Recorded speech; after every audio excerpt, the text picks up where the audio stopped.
Noticentro 1, CMI. Presidente inicia visita oficial a España y desde Madrid habla de propuesta para ceses regionales con grupos armados. Desde Madrid, presidente asegura que no está pensando en reelección. Con la presencia de Nicolás Gavino, histórico comandante del ELN, inicia tercer ciclo de diálogos en La Habana, Cuba. Ministro de Defensa Iván Velázquez declara en fiscalía por muerte de militares en norte de Santander.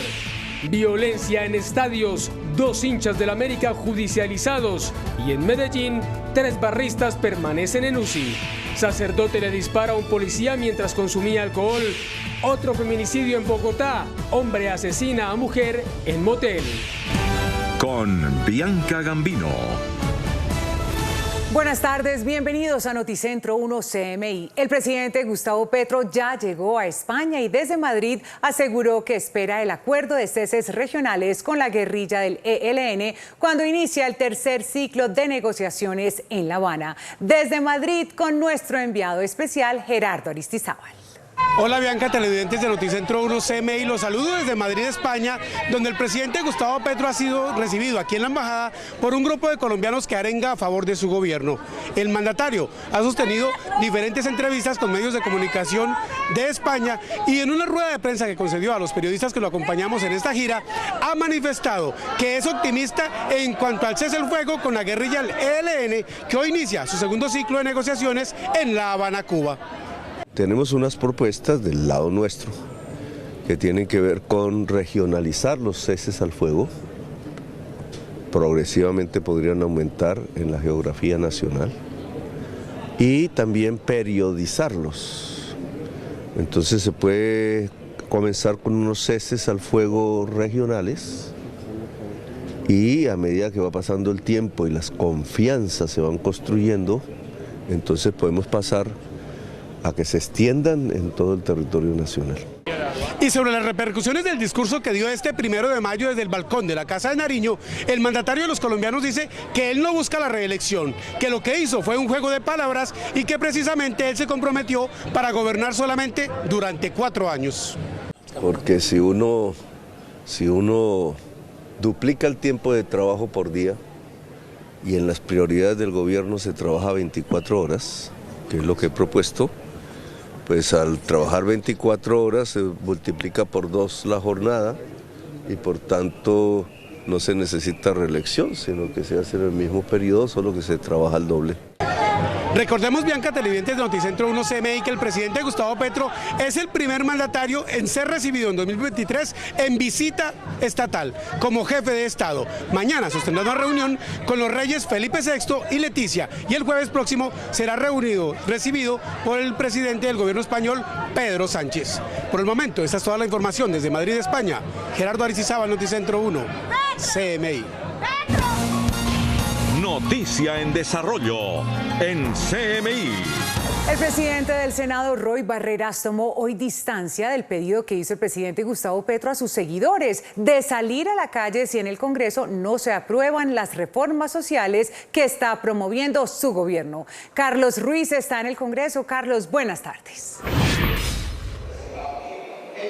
¿Qué tal, Bianca y amigos televidentes? Muy buenas tardes. Efectivamente, el discurso del presidente Gustavo Petro ayer en el balcón de la Casa de Nariño ha merecido comentarios muy duros por parte de la clase política. Pero uno de sus representantes, miembro de la coalición de gobierno, el presidente del Senado, Roy Barreras, ha advertido que es muy difícil, muy complicado convocar a una parte de los colombianos a que marchen contra la otra parte de los colombianos. Dijo que bienvenido el mensaje del presidente Gustavo Petro de que la gente salga a la calle, pero siempre y cuando sea todo el mundo, todos los colombianos, no unos vencedores contra unos perdedores. Y ha declarado también que el Congreso de la República es la casa de la democracia y aquí se aprueban las reformas sociales siempre y cuando haya consenso. Declaración del presidente del Congreso, Roy Barreras. Se ha convocado a la gente, se ha convocado al pueblo, y convocar a la gente a las calles es una invitación al debate pacífico, esperamos todos. Bienvenido el debate pacífico. Convocar al pueblo implica convocar a 50 millones de colombianos, no a un sector, no a una fracción, no a ganadores contra perdedores, no a unos colombianos contra otros colombianos, no a unos amigos contra unos enemigos.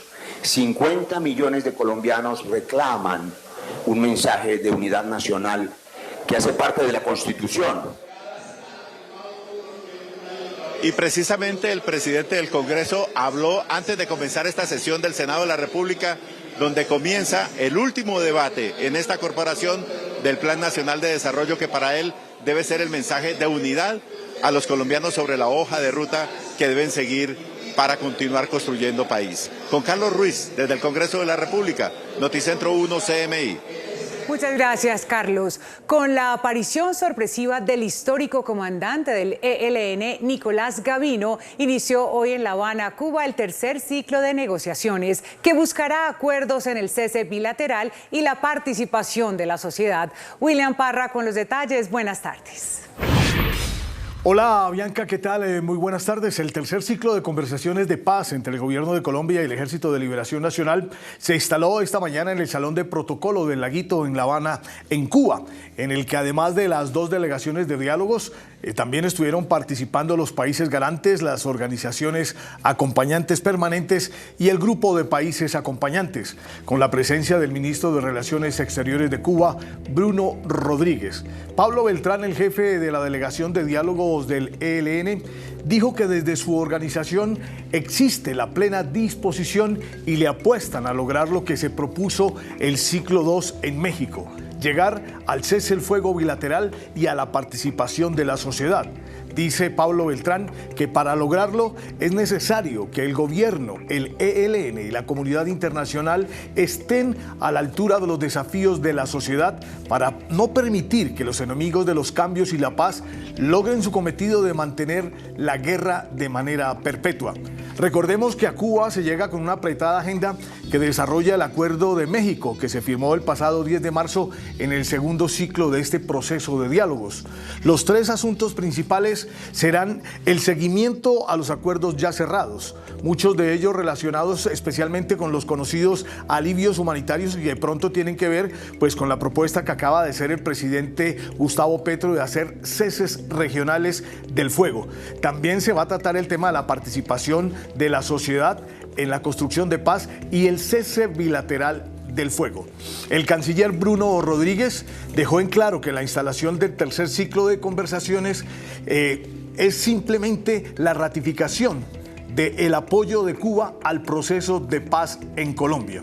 Justamente Pablo Beltrán dijo que es necesario que esta medida, que incluyó a Cuba como país que apoya a los grupos terroristas, se estudie y se pueda levantar. Hoy la sorpresa, como usted lo dijo, Bianca, tiene que ver justamente con unas fotos que ustedes estaban viendo, la presencia de Nicolás Rodríguez Bautista, el líder histórico del movimiento Ejército de Liberación Nacional y que ahora se ha convertido en consejero de esta agrupación y que renunció para dejar paso a la comandancia a Antonio García. Él estará presente en este tercer ciclo de conversaciones y su presencia es muy importante para el gobierno para lograr ese gran objetivo de pactar un cese bilateral del fuego. Continúa usted, Bianca, con más Noticentro 1 CMI.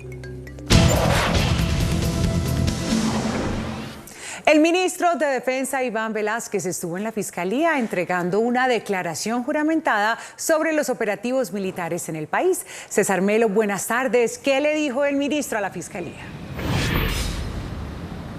Hola, muy buenas tardes. Pues el ministro de Defensa, Iván Velásquez, estuvo más de una hora en la Fiscalía General de la Nación en una diligencia reservada, precisamente declarando sobre los hechos que rodearon la muerte de 10 soldados en Norte de Santander el pasado 29 de marzo en un atentado perpetrado por el ELN. Puntualmente, la delegada contra organizaciones criminales está investigando si al parecer hubo posibles omisiones por parte de los altos mandos militares en esta operación en la que fallecieron estos estos 10 militares. Por este caso también fueron citados el comandante del Ejército y el comandante de las Fuerzas Militares. Tras escuchar la declaración del ministro de Defensa y de los altos mandos militares, ahora la Fiscalía General de la Nación lo que tendrá que entrar a definir es si hubo omisiones por parte de los altos mandos militares en esta operación militar en la que, recordemos, fallecieron los 10 soldados en norte de Santander.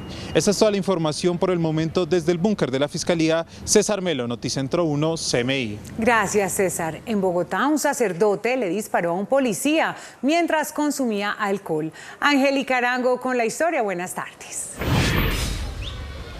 Bianca y televidentes, muy buenas tardes. Empezamos con esta importante información. Pues tal como usted lo menciona, los hechos ocurrieron en el sur de la capital del país, en el barrio Juan Rey, cuando presuntamente un sacerdote disparó contra un uniformado de la Policía Nacional mientras departían en la misma capilla de este sector. En el siguiente informe, todos los detalles. Insólito caso en el barrio Juan Rey, en el sur de la capital del país. Según las primeras versiones, los hechos ocurrieron sobre la medianoche cuando presuntamente en la capilla de este sector un sacerdote disparó en contra de un policía del cuadrante. Todo gira alrededor de la hipótesis de que estos hombres se encontraban consumiendo bebidas alcohólicas junto con otro religioso y otro uniformado. La Policía Nacional inmediatamente conoce el caso. Dispone de un cuerpo de élite con el fin de revisar y verificar los elementos materiales probatorios y evidencia física y de igual manera investigar las circunstancias de tiempo, modo y lugar en la que se desarrollaron estos hechos. Ya pues obviamente se adelantarán estas investigaciones judiciales con el fin de determinar la responsabilidad o no de lo que haya ocurrido en este lugar. El uniformado herido fue identificado como Jesús Daniel Cortés, subteniente de la Policía Nacional, quien recibió un disparo en el corazón y está siendo atendido en un centro médico. El oficial se encuentra en este momento en una unidad de cuidados intensivos, recibiendo toda la atención médica. Y pues como le menciono, ya se adelantan estas investigaciones para determinar las circunstancias de tiempo, modo y lugar. A pesar de que los curas Miguel Ángel González y Frank Castro Guzmán fueron capturados, según información preliminar, fueron dejados en libertad por errores durante el proceso de captura. En este momento todo es materia de investigación. Cambiamos de tema porque se registró el 9º feminicidio aquí en la capital del país durante este 2023. En este nuevo caso, un hombre habría asesinado a su pareja en un motel en la localidad de Barrios Unidos. Nuevo caso de feminicidio en Bogotá. Los hechos ocurrieron en la localidad de Barrios Unidos, en un motel del sector. Según las autoridades, se recibió una llamada del lugar en donde el mismo sujeto habría dado aviso de los hechos ocurridos en la habitación. El hombre habría tomado un arma blanca y herido de muerte a la mujer. El hecho se presentó hacia las 9:30 de la noche de este lunes 1 de mayo. Se presenta un caso de homicidio dentro de una residencia.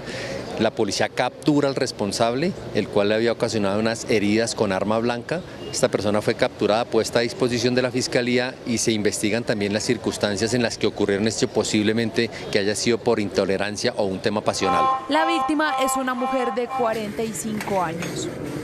Cambiamos de tema porque durante la última semana se han logrado 500 capturas de parte de la Policía Metropolitana de Bogotá, algunas de ellas por hurto a celulares, a bicicletas, a automotores, incluso por extorsión y por tratar de hacer falsedades con las divisas. En medio de las constantes capturas que hace la Policía Metropolitana de la capital del país, durante esta última semana se presentaron 500 capturados por los delitos de hurto a celulares, a bicicletas y a vehículos, engaño con compra de divisas y extorsión. Vamos a hablar específicamente de 4 bandas. La primera de ellas estaba dedicada al hurto de vehículos y motocicletas en la ciudad de Bogotá. Estos delincuentes actuaban precisamente en las localidades de Usme, Kennedy y Santa Fe. Logramos la captura de 5 de ellos, la recuperación de 8 motocicletas y 10 vehículos en esta semana de intervención. En medio de estas entregas, el delito de hurto a celulares se ha mantenido. Estos delincuentes actuaban mediante la modalidad de atraco. Logramos la captura de 6 de ellos y hoy también mostramos un resultado importante, que es la recuperación de más de 70 celulares en la ciudad de Bogotá, los cuales pues vamos a entregar precisamente a sus propietarios. Precisamente se conoció de una nueva modalidad de engaño por cambio de divisas. Es conocida como la banda de las divisas. Es una captura que hacemos en flagrancia de 5 personas, la incautación de 2 armas de fuego. ¿Estas personas a qué se dedicaban? A ofrecer el cambio de dólares a muy bajos precios, lo cual movía la ambición de los ciudadanos. Alquilaban apartamentos, citaban a sus víctimas en estos lugares y una vez allí llegaban las personas con el efectivo en pesos colombianos, los amordazaban, los amarraban y les robaban su dinero. Hoy seguimos buscando víctimas de esta organización delincuencial que ya está capturada y está tras las rejas. Además, la policía también precisó en los detalles frente al delito de extorsión en la ciudad. Tenemos 221 organizaciones delincuenciales identificadas, cada una de ellas con un proceso judicial en curso. Es decir, las tenemos identificadas, caracterizadas y las estamos persiguiendo y las estamos atacando. A hoy, como lo estamos viendo, tenemos aquí 4 organizaciones delincuenciales ya con medidas de aseguramiento por parte de un juez de la República. Bianca, terminamos con esta lamentable información, pues nos encontramos aquí en el centro de Bogotá, específicamente en el sector de San Victorino, pues en la madrugada se presentó un incendio que afectó a 3 locales, precisamente nos encontramos con la dueña de uno de estos. Cuéntenos, Marcela, ¿cómo se presentó este terrible hecho? Pues la verdad, eso fue anoche, en horas de la noche, aproximadamente entre las 10:30 y 11 de la noche. No sabríamos decirle, aún no desconocemos los hechos, no sabría cómo sucedió. Lo único que nos dicen los bomberos es que de pronto hubo algún corto, en el momento todavía no nos han dado todos los detalles. Lo único que esperamos es que de pronto podamos solucionar esto y que de pronto hayan manos amigas para poder resurgir, ¿sí? Pasó, digamos, lo de la pandemia, pudimos salir adelante, entonces esperamos que de pronto pues esta situación no nos deje acá, sino que podamos, digamos, volver a empezar, porque volvemos a empezar de cero. Marcela, cuéntenos este negocio, de qué era y hace cuánto tenía este local aquí en el centro de Bogotá. Nosotros, ese es como un estilo de cacharrería, ¿sí? Manejamos todo lo que son temporadas, debido a la temporada se va manejando el local y llevamos media vida. Son 12 años de mucho esfuerzo y de mucho sacrificio aquí para lograr sacar este almacén adelante, entonces no queremos que nuestros esfuerzos ni nuestros sueños se queden acá, sino que podamos tener un apoyo de la gente, que un poquito de solidaridad para poder surgir de nuevo. Marcela, precisamente cuéntenos cuál es el llamado a toda la gente aquí en el centro de Bogotá, a sus vecinos que también tienen locales parecidos a los suyos. Pues digamos aquí en el centro pues no mucho, porque de pronto como al Estado, como a las entidades, de pronto que nos pudieran colaborar como con materiales para poder volver a levantar la construcción. Digamos en estilo de mercancía pues nosotros podemos y los proveedores volvernos a surtir, pero necesitamos la base, es lo más importante. Muchísimas gracias, Marcela, por su testimonio, y la acompañamos desde Noticentro 1 CMI. Con esta información me despido desde el centro de Bogotá. Angélica María Arango, Noticentro 1 CMI. Gracias, Angélica. Al regresar a Noticentro 1 CMI, 2 barristas del América judicializados por agresión con machete.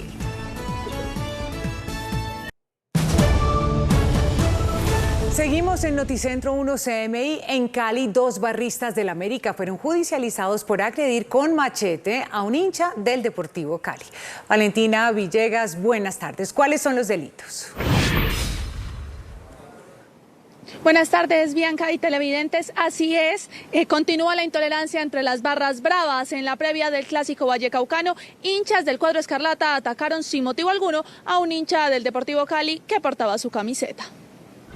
En video quedó registrado el momento en que hinchas del América de Cali, que se habrían bajado de un bus, atacaron en manada a un hincha del Deportivo Cali que se movilizaba en moto acompañado de su madre. En la grabación se puede observar cómo varios seguidores del América tenían en sus manos machetes y elementos cortopunzantes para golpear al hombre. Unos hinchas del América que venían de un municipio vecino agredieron a una señora con su hijo que venían por la carrera 26 a la altura de la Clínica de los Remedios.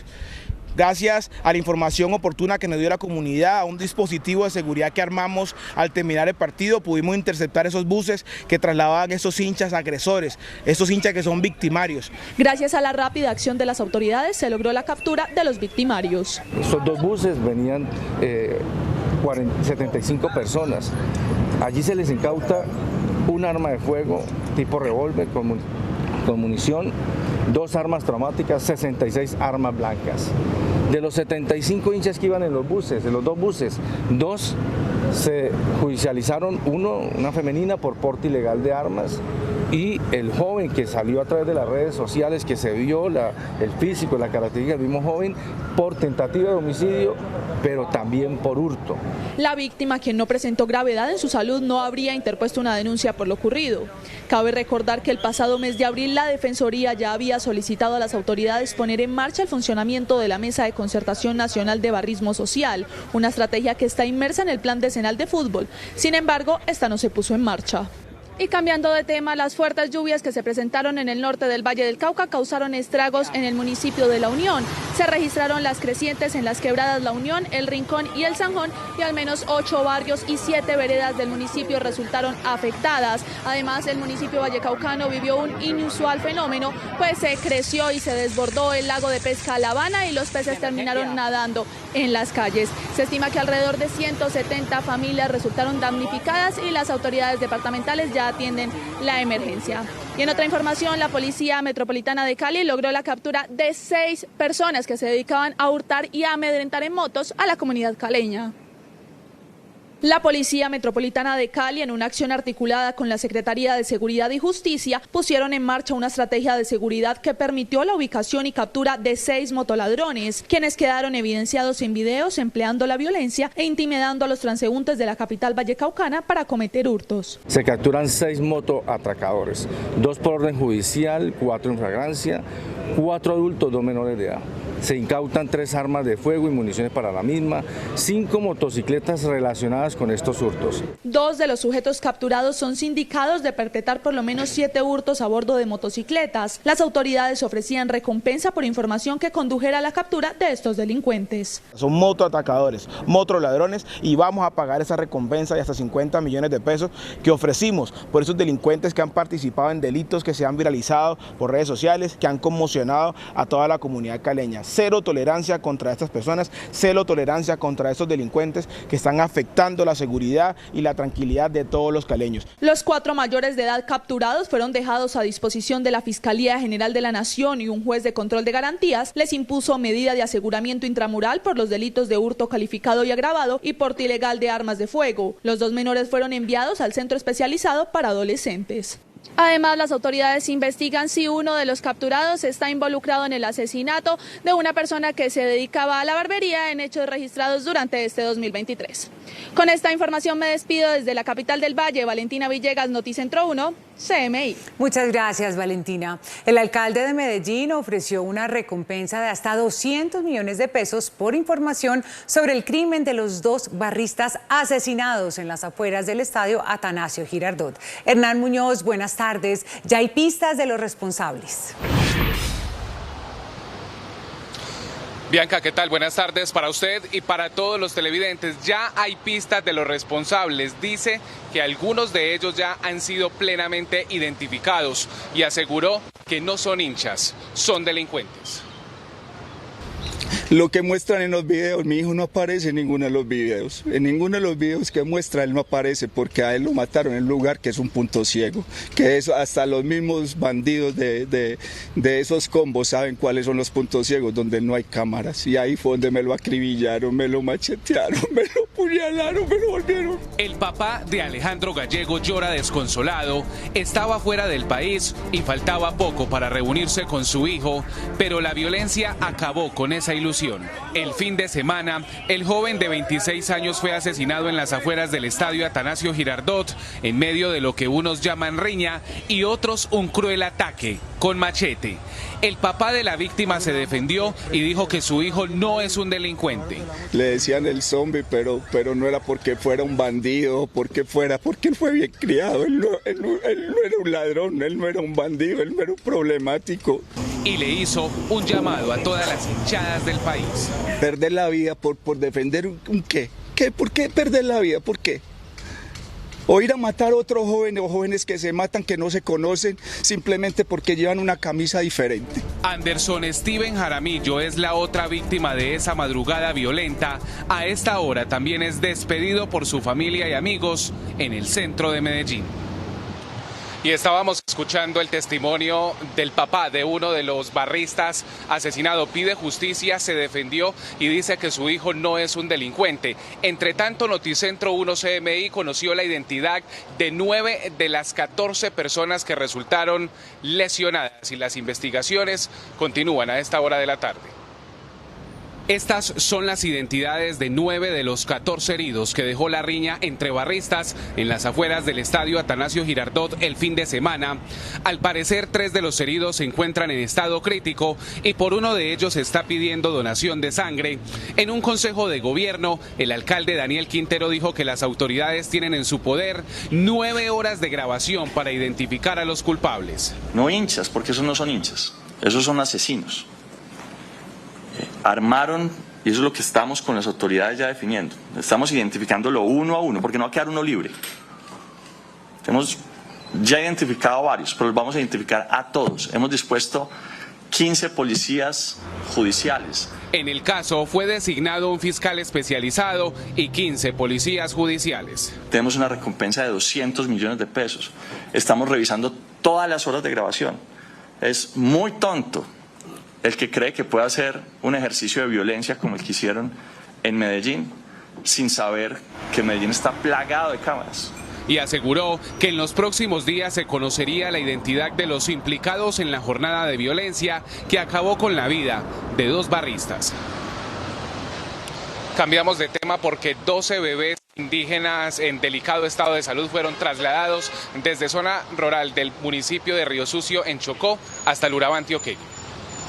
Así llegó un helicóptero de la Fuerza Aérea Colombiana a la comunidad indígena Jagual Chintadó, en zona rural del municipio de Río Sucio, Chocó. El llamado no daba espera. 12 bebés reportaron fiebre, vómito, dolor de cabeza y asfixia. Una vez la aeronave logró aterrizar, inició el traslado de los menores hacia el municipio de Turbo, en el Urabá antioqueño. Igualmente se hace la evacuación de un adulto mayor, el cual tenía síntomas de neumonía. Todo este personal es recogido en la comunidad indígena y son transportados al batallón de Infantería de Marina número 16 ubicado en Turbo, donde ya las coordinaciones médicas los recibieron sin novedad.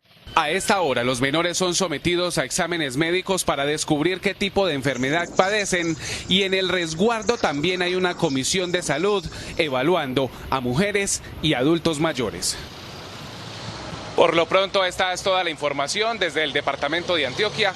Hernán Muñoz, Noticentro 1, CMI.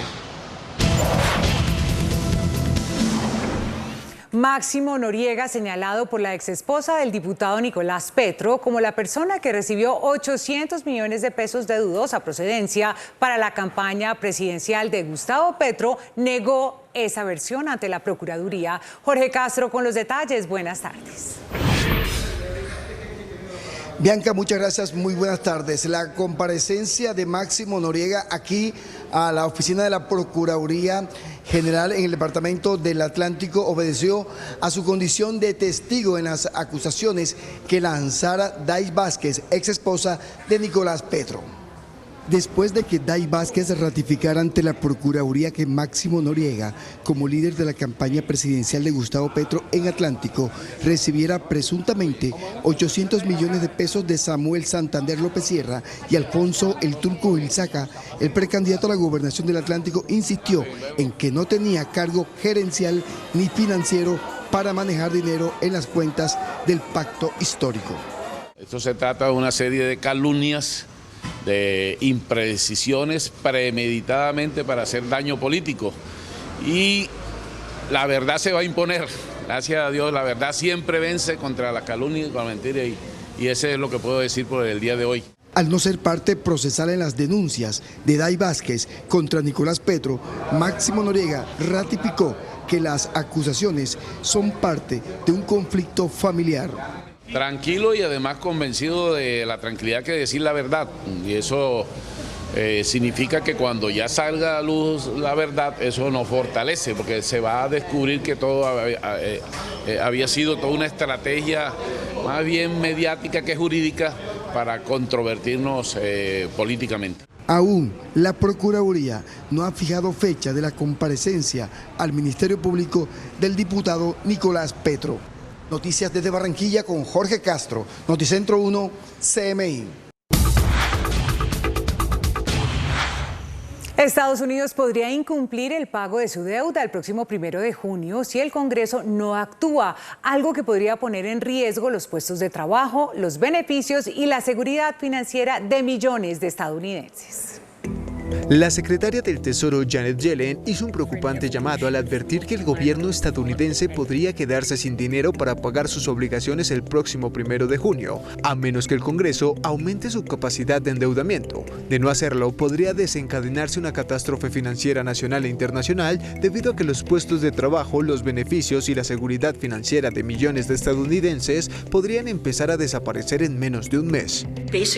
Yellen le escribió una carta al presidente de la Cámara de Representantes Kevin McCarthy, alertando que la inacción del Congreso causaría graves dificultades, perjudicaría la posición de liderazgo mundial y plantearía serias dudas sobre la capacidad estadounidense para defender sus intereses de seguridad nacional. La proximidad de este plazo aumenta la presión sobre el presidente demócrata Joe Biden y los legisladores republicanos para intensificar sus discusiones sobre el techo de la deuda después de meses de estancamiento. En su más reciente movimiento, el mandatario llamó a los 4 líderes del Congreso y los invitó a una reunión el próximo 9 de mayo. Esto mientras los expertos advierten que un incumplimiento del pago de la deuda por una falta de acuerdo en el legislativo podría desatar una crisis de la magnitud del colapso financiero de 2008.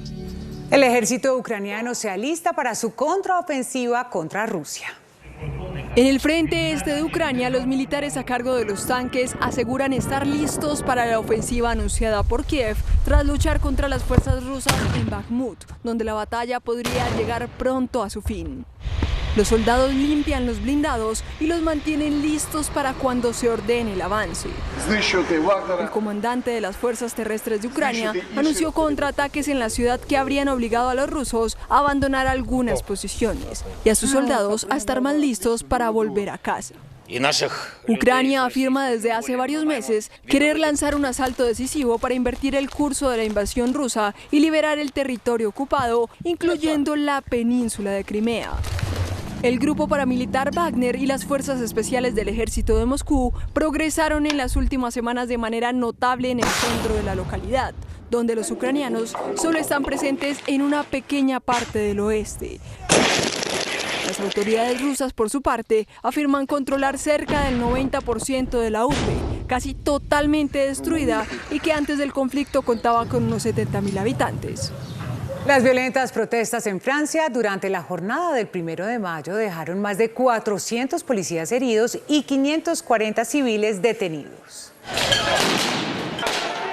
Una nueva jornada de violentas protestas vivió Francia este 1 de mayo, Día del Trabajo, en contra de la reforma de pensiones. Miles de personas salieron a las calles a manifestarse contra el retraso de la edad de jubilación de 62 a 64 años para 2030, que el presidente liberal Emmanuel Macron aprobó por decreto y quiere aplicar a partir de septiembre. Según un balance de las autoridades, más de 400 policías y 61 manifestantes resultaron heridos durante los altercados que se produjeron en diferentes ciudades del país. Asimismo, según el ministro del Interior de Francia, Gérald Darmanin, más de 540 personas fueron detenidas por las manifestaciones, 305 de ellas en París, y atribuyó los incidentes a grupos de ultraizquierda. En medio de las manifestaciones, activistas ecologistas lanzaron pintura contra la fachada de la Fundación Louis Vuitton y la sede del Ministerio de Justicia de Francia. En la Plaza de la Nación de París, la policía usó cañones de agua y gases lacrimógenos para dispersar a los manifestantes a medida que aumentaban las tensiones. Los protestantes arrojaron cócteles molotov y fuegos artificiales a la policía de París, incendiaron materiales de construcción y destrozaron paradas de autobuses. Entre las condenas contra la violencia que salpicó los desfiles sindicales en París, también se presentaron en otras ciudades como Lyon, Nantes y Toulouse. La gigante tecnológica surcoreana Samsung prohibió el uso de los servicios de inteligencia artificial como el ChatGPT a todos sus empleados de la división de móviles y electrodomésticos. Según la compañía, la medida se toma debido a los casos de uso indebido de esta tecnología y cuando más del 60% de los trabajadores de Samsung dijo en una encuesta interna que había riesgos de seguridad vinculados al uso de estas plataformas en dispositivos de la empresa.